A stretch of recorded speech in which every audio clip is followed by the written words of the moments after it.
Hi friends, welcome back to Srikanth Vijayan YouTube channel. So మీ అందరికి తెలిసిందే, ఇవాళ మీకు ఐపీఎల్ ఫైనల్ మ్యాచ్ ఉంది 2025 ఎడిషన్. సో యాక్చువల్లీ ఐపీఎల్ ఎప్పుడు అయిపోవాల్సింది, కానీ ఆపరేషన్ సింధూర్ వల్ల కొంచెం పోస్ట్పోన్ అయింది. సో ఈ ఐపీఎల్ అంటే ఏంటంటే ఇండియన్ ప్రీమియర్ లీగు, ఇది 17th edition. So first time అంటే ఒక 3-4 times royal Challengers Bengaluru final రావడము, అలాగే ఈసారి వాళ్ళు విన్ అవుతారని చెప్పేసి చాలామంది ఎక్స్పెక్ట్ చేస్తున్నారు. సో దీని ఫస్ట్ ఎడిషన్ వచ్చేసి 2008లో అయింది. అప్పుడు నాకు ఇంకా గుర్తు, 2008లో ఫస్ట్ టైము. దానికంటే ముందు ఐసీఎల్ పెట్టారు, ఇండియన్ ఛాంపియన్స్ లీగ్ అని పెట్టారు. సో అది వేరే సంస్థ పెట్టిన తర్వాత జీ నెట్వర్క్ వాళ్ళు పెట్టారు. ఎవరు తెలియదు, జీ నెట్వర్క్ ఏతుందో వాళ్ళు ఇండియాలో ఐసీఎల్ అని పెట్టారు. సో ఐసీఎల్ని రద్దు చేస్తూ, అలాగే ఐసీఎల్లో ఆడినటువంటి ఆటగాళ్ళని ఒక 1-2 ఇయర్స్ బ్యాన్ చేస్తూ బీసీసీఐ తన సొంతంగా, అప్పుడు లలిత్ మోడీ అనుకుంటా, ఆయన ఆధ్వర్యంలో ఈ ఇండియన్ ప్రీమియర్ లీగ్ని 2008లో స్టార్ట్ చేశారు. అప్పుడు చాలా కొన్ని టీమ్స్ ఉండే. సో ఇది T20 ఫార్మేట్ జరిగేటువంటి ఒక క్రికెట్ ఫార్మేట్. సో ఐపీఎల్ వల్ల ఏంటంటే ఐపీఎల్ ఏం చేయగలిగిందంటే రంజీ ట్రాఫీ చేయలేనిది ఐపీఎల్ చేయగలిగింది. ఎందుకంటే ఇండియాకి ఎంతోమంది సూపర్ స్టార్లని ఈ ఐపీఎల్ ద్వారానే వాళ్ళు పరిచయం అయినారు. కొంతమంది అయితే రంజీ మ్యాచ్లో ఆడకుండా ఇంటర్నేషనల్ మ్యాచెస్కి సెలెక్ట్ అయినారు. సో ఇది 2008లో ఫస్ట్ రాజస్థాన్ రాయల్స్ విన్ అయింది. నాకు ఇప్పటి కూడా గుర్తు, ఆ టీమ్ యొక్క captain Shane Watson Australian spinner, ఆయన ఒక్కడే foreign captain. So first edition వాళ్ళు విన్ అయినారు. అప్పుడు చెన్నై సూపర్ కింగ్స్ ఫైనల్కి వచ్చింది. తర్వాత 2009లో డెక్కన్ చార్జర్స్ హైదరాబాద్ టీం గెలిచింది. ఆడమ్ గిల్క్రిస్ట్ ఆస్ట్రేలియన్ కెప్టెన్ ఉండే అప్పుడు. తర్వాత 2010లో చెన్నై సూపర్ కింగ్స్, ఇక్కడ నుంచి చెన్నై సూపర్ కింగ్స్ యొక్క హవా ఐపీఎల్లో స్టార్ట్ అయింది. అప్పుడు Sachin Tendulkar player of the tournament అయినాడు. అలాగే అప్పుడు కెప్టెన్ మీకు అందరూ తెలిసిందే ఎంఎస్ ధోని. తర్వాత 2011లో మళ్ళీ చెన్నై సూపర్ కింగ్సే గెలవడం జరిగింది.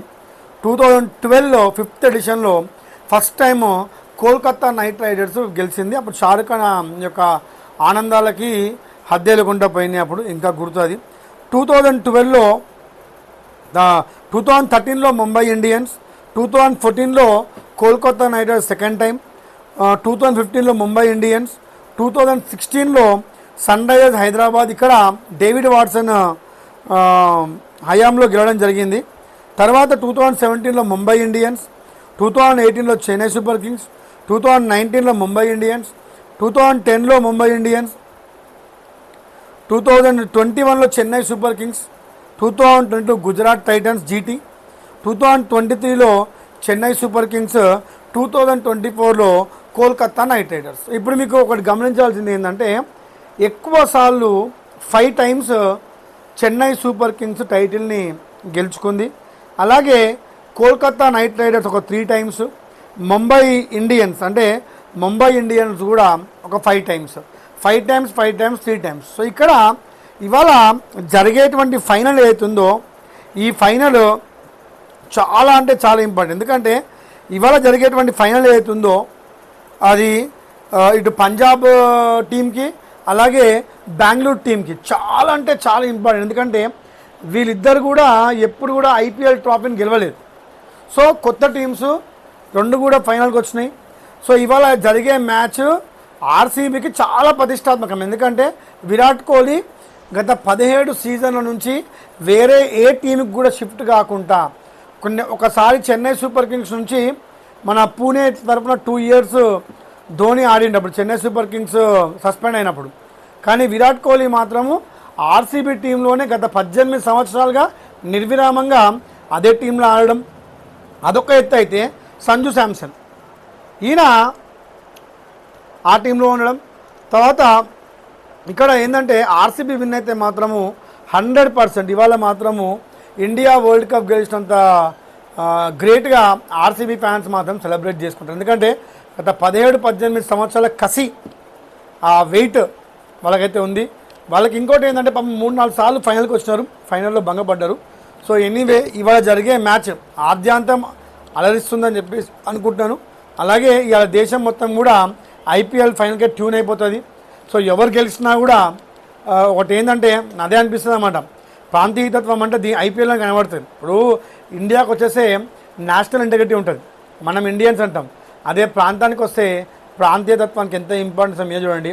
అందరు టీమ్స్ వాళ్ళ టీంకి వాళ్ళు సపోర్ట్ చేసుకుంటూ ఉంటారు. సో మొత్తం మీద ఏదేమైనా సరే ఇవాళ జరిగే మ్యాచ్ అందరినీ అలరిస్తుంది. అలాగే ఇటు పంజాబ్ గెలిచినా ఇటు బెంగళూరు గెలిచినా కూడా ఎవరు గెలిచినా కూడా వాళ్ళు మొట్టమొదటిసారి ఈ యొక్క ఐపీఎల్ ట్రాఫీని గెలవడం అనేది చాలా ఇంపార్టెంట్. కాబట్టి రెండు టీమ్స్కి కూడా ఆల్ ది బెస్ట్ చెప్తూ అటు ఆర్సీబీ ఫ్యాన్స్కి ఇటు పంజాబ్ ఫ్యాన్స్కి అందరికీ కూడా మళ్ళొకసారి ఆల్ ది బెస్ట్ చెప్తూ ఎవరు గెలుస్తారో ఇవాళ నైట్ మనకు తెలిసిపోతుంది. సో మొత్తం మీద అందరూ కూడా ఇవాళ క్రికెట్ మ్యాచ్ని ఎంజాయ్ చేస్తారని కోరుకుంటూ మీ Srikanth Ankam, Srikanth Vijayan YouTube channel. Thank you very much.